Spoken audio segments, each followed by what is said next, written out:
وہ چیزیں جو ہر ایک پر لازم ہیں ان کا سیکھنا بھی ہر ایک پر لازم ہے۔ مثلا وضو اور غسل یہ ہر ایک کی ضرورت ہے، نماز اور روزہ ہر ایک کی ضرورت ہے، زکوٰۃ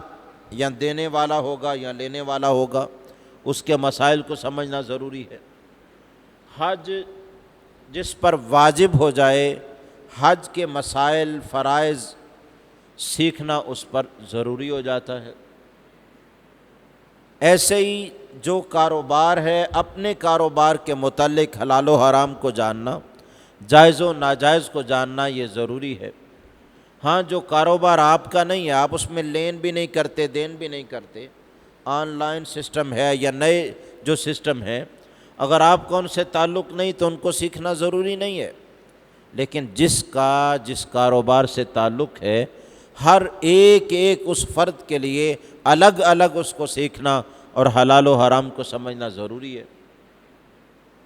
ایک ضرورت ہے فرض عین والی کہ جو چیزیں ہمارے ساتھ متعلق ہیں، میاں بیوی کے تعلقات ہیں، رشتہ ہے تو اس رشتے میں نکاح اور طلاق کو سمجھنا ضروری ہے، ماں باپ اور اولاد سے رشتہ ہے تو بڑوں اور چھوٹوں کے حقوق کو سمجھنا ضروری ہے،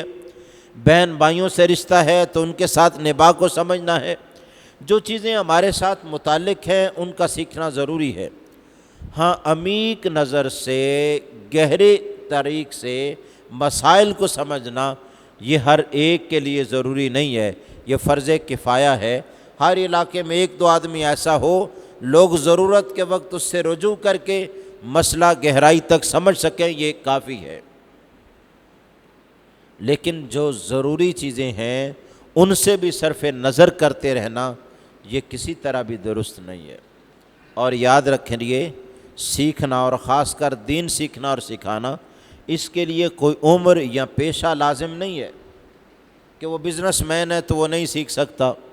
وہ 60 سال کی عمر کا ہے معمر ہے تو نہیں سیکھ سکتا، ایسی کوئی چیز نہیں ہے، بلکہ اپنے متعلقہ اشیاء کو سیکھنا تو اس پر ضروری ہے۔ حضرت سلمان فارسی 100 سال سے زائد عمر کے تھے جب دائرہ اسلام میں آئے، حلقہ بگوش اسلام ہوئے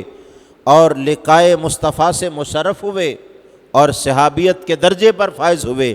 تو دیکھیے اتنی بڑی عمر کے باوجود بھی انہوں نے سب کچھ سیکھا۔ آقا علیہ السلام نے ارشاد فرمایا جس کا مفہوم یہ ہے، فرمایا تمہارے ہاتھ سے ایک بندہ ہدایت پا جائے، حق کو سیکھ جائے، یہ تمہارے لیے بہتر ہے اس سے کہ تمہارے پاس سرخ اونٹ یعنی قیمتی سواریاں ہوں۔ قیمتی سواریاں حاصل کرنے سے بہتر ہے کہ کسی کو تم درست بات سکھا دو۔ کوئی کافر تھا اسے کفر سے نکال کے ایمان میں لے آؤ، کوئی حرام میں مبتلا تھا اسے نکال کے حلال میں لے آؤ، کوئی ناجائز میں مبتلا تھا نکال کے جائز میں لے آؤ، اور ہر شخص کے زیر اثر اور تحت الید ایسے لوگ ہوتے ہیں۔ مثلا باپ ہے تو اس کی اولاد اس کے زیر اثر ہے، اولاد کو حرام سے بچائے اور رشوت سود ان کا چیزوں سے محفوظ رکھے اور انہیں حلال پر قناعت کی تعلیم دے، ان کی نگرانی کرے،